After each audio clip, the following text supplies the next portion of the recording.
South India shopping mall the wedding Mantra సరికొత్త wedding collection South India shopping mall.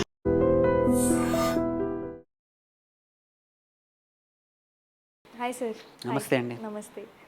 So young generation or previous generation ఎవరైనా health insurance తీసుకుంటారు, తీసుకున్నా కూడా ఒక 5 lakhs ప్యాకేజ్లా లేకపోతే కవరేజ్లా కట్టేసి వదిలేస్తారు బేసిక్గా. లైక్ వాళ్ళు ఎందుకు వదిలేస్తారో తెలియదు, లేకపోతే ఎక్కువ కట్టరా, హెల్త్ కంటే ఇంపార్టెంట్ వేరే ప్రయారిటీస్ పెట్టుకొని చూసుకుంటారు. బట్ దీనికి ఏంటి రీజన్ ఏంటి అసలు? సో ఎవరైతే first thing health insurance important, అందులో కూడా ఏంటంటే ఇప్పుడు ఈ మధ్యలో వస్తున్న డైలమా ఏంటంటే నాకు ఒక 5 లక్షల పాలసీ ఉంది, అది సఫిషియంటా నా ఫ్యామిలీకి అని క్వశ్చన్.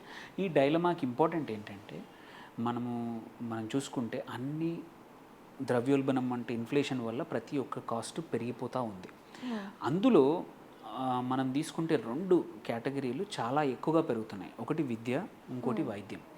విద్య వైద్యం 2 కూడా క్లోజ్ టు 15% ద్రవ్యోల్బణం ఇన్ఫ్లేషన్తో ఇయర్ ఆన్ ఇయర్ కాస్ట్ పెరుగుతూ ఉన్నాయి.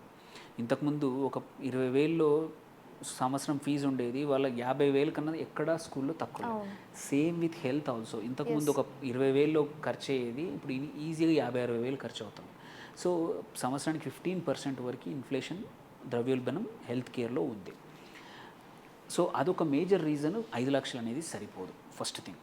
బికాజ్ ఇప్పుడున్న హాస్పిటలైజేషన్కి చిన్న హాస్పిటలైజేషన్ 2 లక్షలు అవుతున్నాయి ఖర్చు. సో నీ 5 lakhs ఈజ్ ఒక మేజర్ ప్రాబ్లం వస్తే సరిపోదు.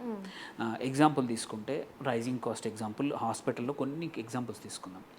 క్యాన్సర్ సర్జరీ ఇంతకుముందు ఒక 2013లో ఒక 15 లక్షల్లో అయిపోయేది, 13-15 లక్షల్లో అయిపోయేది. ఇవాళ క్లోజ్ టు 50 lakhs యావరేజ్. నీ 5 లక్షల పాలసీ ఒక్క రోజుకి ఎగిపోతుంది, అడ్మిట్ కాస్ట్కి వెళ్ళిపోతుంది. కంపల్సరీ నీవు అంటే దివాలా తీసే పరిస్థితి వస్తుంది. ఒక 5 లక్షల పాలసీ కూడా సరిపోదు. అదే హార్ట్ ట్రాన్స్ప్లాంట్ కానీ ఇట్లాంటివి లేకపోతే బైపాస్ సర్జరీలు ఇంతకుముందు ఒక 1-1.5 అయిపోయేది. ఇవాళ 5-6 లక్షలు చిన్న బైపాస్ సర్జరీ. హార్ట్ ట్రాన్స్ప్లాంట్కి ఇంతకుముందు ఒక 10 ఏళ్ళ క్రితం 10 లక్షలు అయిపోయేది. ఇవాళ ఈజీగా 30-40 లక్షలు అవసరం వస్తుంది. డబల్ కూడా అవ్వట్లేదు, అది 4-5 రెట్లు అయిపోయింది. లివర్ ఎవరికైతే ఇష్యూస్ ఉన్నాయో ఇంతకుముందు 7-8 లక్షలు అయిపోయేది సర్జరీ, ఇవాళ 25 లక్షలు పడుతుంది. క్వైట్ కామన్ ఇప్పుడు మనం వింటున్నాం కిడ్నీ ట్రాన్స్ప్లాంట్. కిడ్నీ ట్రాన్స్ప్లాంట్కి ఒక 10 సంవత్సరాల క్రితం 5 లక్షలు అయిపోయేది, ఇవాళ 20-25 లక్షలు కావాల్సి వస్తుంది ఈజీగా. సో అంటే ఇట్లాంటి మేజర్ మనం హెల్త్ ఇన్సూరెన్స్ కానీ ఫీవర్కి అవసరం లేదు, మనం ఫీవర్ని తట్టుకుంటాం, ఆ ఖర్చులు తట్టుకోగలుగుతాం. బట్ ఏవైతే ఇట్లాంటి పెద్ద ఇష్యూస్ మనకేంటంటే పెద్ద ఇష్యూస్ వచ్చినప్పుడు మన సేవింగ్స్ కానీ మన ఆస్తులు కానీ మన వాళ్ళందరినీ ఇబ్బందులు పెట్టకుండా హాస్పిటలైజేషన్ ఈజీగా అయిపోతుందని మనం తీసుకుంటాం. సో ఫస్ట్ థింగ్ 5 lakhs ఇప్పుడున్న ఖర్చులకి ఇప్పుడున్న సర్జరీ ఎక్స్పెన్సెస్కి సరిపోదు. సెకండ్, ఇంకోటి ఎందుకు 5 lakhs సరిపోదు, 5 lakhs వద్దు అంటే ఏంటంటే హాస్పిటల్ బేసిక్ రూమ్ కాస్ట్ బట్టే నీకు ఎటువంటి ట్రీట్మెంట్ అనేది ఒక ట్రీట్మెంట్ డిసైడ్ అవుతుంది. సో ఇప్పుడు మీరు చూస్తే హాస్పిటల్లో ఒక single room, AC room, single room అనే కేటగిరీ ఉంటుంది, ఆ ప్యాకేజీ ఉంటుంది. ఆ ప్యాకేజ్ మినిమం 7-8 వేల కన్నా తక్కువ లేదు. ఇప్పుడు మీకు 5,000లో ట్విన్ షేరింగ్ కూడా రావట్లేదు పెద్ద హాస్పిటల్లో. అయితే చిన్న హాస్పిటల్లో వస్తుంది ట్విన్ షేరింగ్. సో ఏంటంటే మీరు చూస్తే ఎందుకు నాకు ఏదైతే నాకు ట్రీట్మెంట్ సరిపోతుంది కదా అనుకుంటాం, బట్ ట్రీట్మెంట్ కూడా నంబర్ ఆఫ్ టైమ్స్ డాక్టర్ వచ్చేది, అమౌంట్ ఆఫ్ కేర్ ఎటువంటిది అనేది కూడా నీ రూమ్ టైప్ని బట్టి మారిపోతూ ఉంటుంది హాస్పిటల్స్లో, పెద్ద హాస్పిటల్ కానీ ఎటువంటి హాస్పిటల్.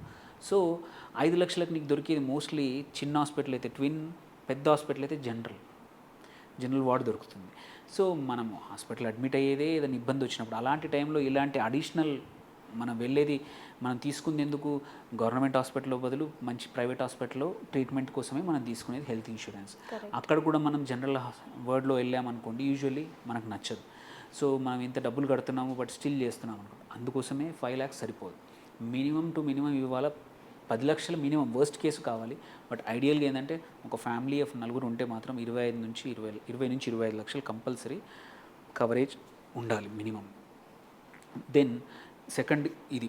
థర్డ్ వచ్చేసేసి ఏంటంటే చాలా వాటికి సబ్లిమిట్స్ ఉంటాయి పాలసీలో. 5 లక్షలు 10 లక్షల పాలసీల్లో కూడా ఐసీయూకి ఇంత ఉంటుంది, మళ్ళీ ఇటువంటి సర్జరీకి ఇంత కాస్ట్ అని, ఇటువంటి వాటికి ఇంత అని. ఆల్సో ఇప్పుడు కొత్తగా రోబోటిక్ సర్జరీస్ వస్తున్నాయి. Robotic surgeries only 10% of policy అని. సో దీనివల్ల ఏంటంటే మనకి చూడడానికి పెద్ద అమౌంట్ ఉంటుంది, బట్ ఇట్లాంటి లిమిట్స్ వల్ల మనం అడ్మిట్ అయినప్పుడు అది కవర్ కాదని అప్పుడు అర్థమవుతుంది. ఎస్. సో ఇప్పుడు most of the major surgeries అన్నీ రోబోటిక్ అయిపోయాయి. సో చాలా వాటికి మీరు పాలసీ ఎప్పుడు 5 ఏళ్ళు 7 ఏళ్ళ క్రితం తీసుకుని ఉంటారు, అదే ప్రతి సంవత్సరం కడతా ఉన్నారు, అదే 5 లక్షలది. వాటిలో ఈ కవరేజెస్ కవర్ ఉందా, ఉంటే ఎంత ఉంది అనేది తెలుసుకోవడం చాలా ఇంపార్టెంట్.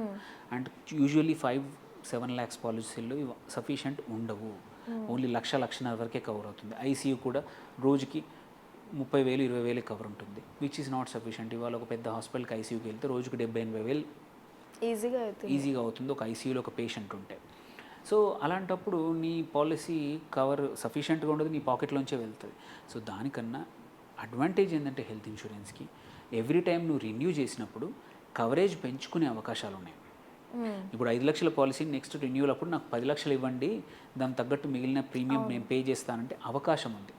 ఆర్ మీ కంపెనీ ఏదైతే హెల్త్ ఇన్సూరెన్స్ ఉందో అది మీకు నచ్చలేదు, అందులో లేవు, ప్రీమియం ఎక్కువ ఉంది, ఆ కవరేజ్ సరిగా లేదు అనుకుంటే వేరే కంపెనీకి పోర్టబిలిటీ ఆప్షన్ కూడా ఉంది. అంటే లైక్ ట్రాన్స్ఫర్ చేసుకోవచ్చు. ఒక 1 మంత్ ముందే ప్రాసెస్ మొదలు పెట్టేసుకుంటే పోర్టబిలిటీ చేసుకోవడం వల్ల అడ్వాంటేజ్ ఏంటంటే ఇంతకుముందు కంపెనీలో ఒక 5 సంవత్సరాలు ఉన్నారు, ఆ వెయిటింగ్ పీరియడ్ కూడా ఇక్కడ యాడ్ అవుతుంది. ఎందుకంటే కొన్ని సర్జరీలకి కొన్ని కండిషన్స్కి ఏంటంటే health insurance companies waiting period అని ఇస్తాయి, 3 సంవత్సరాలు 2 సంవత్సరాలు. అట్లాంటప్పుడు ఈ waiting period is very important అనమాట. కొత్త పాలసీ తీసుకోవడం కన్నా పాత దాన్ని కంటిన్యూ చేసుకొని కొత్త కంపెనీకి తీసుకొని వెళ్ళిపోయి అక్కడ పోర్టబిలిటీ చేయడం. లైక్ మొబైల్ నెంబర్ ఇలా పోర్టబుల్ చేస్తాము, ఇక్కడ నీ పాలసీ పోర్టబుల్ చేస్తున్నాం. కొత్త పాలసీలో కూడా పాత పాలసీ యొక్క డీటెయిల్స్, ఇక్కడ ఇంతకుముందు XYZ కంపెనీలో వీళ్ళకు 7 years నుంచి పాలసీ ఉంది, ఇక్కడికి పోర్టబుల్ టైం. దానివల్ల ఏంటంటే ఏవైనా సపోజ్ ఇమ్మీడియట్గా ఏదైనా ఆపరేషన్ సర్జరీ అవసరం, లైక్ ఎగ్జాంపుల్ నీ రీప్లేస్మెంట్ వచ్చింది, జనరల్గా 3 years 4 years వెయిటింగ్ పీరియడ్ ఉంటుంది. బట్ మనం ఈ కొత్త కంపెనీలోకి కొత్త పాలసీ తీసుకుని ఉంటే కవర్ అయ్యేది కాదు. బట్ పాత పాలసీని పోర్ట్ చేయడం వల్ల అది కవర్ అవుతుంది, కొత్త కంపెనీలో కూడా తొందరగా కవర్ అవుతుంది. ఆర్ కొన్ని కేసుల్లో ఐ సర్జరీస్ ఉంటాయి, 48 months అని 24 months అని వెయిటింగ్ పీరియడ్ ఉంటుంది. ఈఎన్టీ సర్జరీస్ ఉంటాయి, యూజువల్లీ వాటికి కూడా వెయిటింగ్ పీరియడ్స్ ఉంటాయి. కొన్ని సర్జరీలకి కంపల్సరీ అవసరం వస్తుంది. అలాంటి కేసుల్లో కూడా నీ పాత కంపెనీ యొక్క సీనియారిటీని క్యారీ ఫార్వర్డ్ చేయడం వల్ల మీరు కవరేజ్ పెంచినా కానీ ఈ కవరేజ్ అనేది వీటికి కూడా ఇబ్బందులు లేకుండా ఇన్సూరెన్స్ కంపెనీ అనేది డబ్బులు పే చేస్తుంది అనమాట హాస్పిటల్కి. సో ఫస్ట్ థింగ్ 5 లక్షలు సరిపోదు, కుదిరితే 20-25 లక్షలు తీసుకోవాలి. సెకండ్ కొంచెం ఇంకొక ఇంపార్టెంట్ ఏంటంటే మనం ఇప్పుడు చెప్పినట్టు క్యాన్సర్ వీటికి వచ్చినప్పుడు కానీ టాప్అప్ ఇన్సూరెన్స్ అని ఉంటుంది. ఆ టాప్అప్ ఇన్సూరెన్స్ చీపర్ ఉంటుంది. జనరల్గా 10 లక్షల నార్మల్ కవర్ తీసుకుంటే ఇంకొక 20-25 లక్షల టాప్అప్ కవర్ తీసుకున్నా బెటరే. అట్లీస్ట్ ఇట్లాంటి ఇబ్బందులు వచ్చినప్పుడు ఏంటంటే ఆ సెకండ్ పాలసీ కూడా కిక్ ఇన్ అవుతుంది, అది కూడా కవర్ చేస్తుంది. సో ఎవరైతే కాస్ట్ కాన్షియస్ ఉన్నారో, ఎవరు మనం చూసుకుంటున్నామో అట్లాంటి వాళ్ళకి మన సూపర్ టాప్అప్ 2 ఆప్షన్స్ ఉంటాయి, ఏవైనా సరే తీసుకోవచ్చు. వాటి వల్ల ప్రీమియం తక్కువ అవుతుంది, కవరేజ్ పెంచుకోవచ్చు. కానీ మన తక్కువ పాలసీలతో మాత్రం ఫ్యూచర్లో చాలా ఇబ్బంది పడతారు. ఇప్పుడు బాగానే ఉంది కదా అనుకుంటాము. అండ్ ఇంకొకటి ఏంటంటే ఈ పాలసీ చేంజ్ అవ్వడం వల్ల కొత్త పాలసీలకు చాలా ఫీచర్స్ వచ్చాయి. మీరు పాత పాలసీల్లో ఓన్లీ 5% 10% నో క్లెయిమ్ బోనస్ అని వచ్చేది. ఇంతకుముందు 5 లక్షలు అనుకోండి, ఈ సంవత్సరం వాడకపోతే 50,000 యాడ్ అయ్యేది. కానీ ఇప్పుడు కొత్త జనరేషన్ లాస్ట్ 2-3 yearsలో వచ్చిన పాలసీలు ఏంటంటే నువ్వు వాడకపోతే టోటల్ అమౌంట్ అంటే 5 lakhs కవరేజ్ ఉంది, నువ్వు వాడలేదనుకో ఈ సంవత్సరము 10 lakhs అవుతుంది, నెక్స్ట్ ఇయర్ 15 lakhs అవుతుంది. అట్లా చాలా కంపెనీస్ కూడా అప్ టు 5 years అంటే 5ది 25 అవకాశాలు ఉన్నాయి.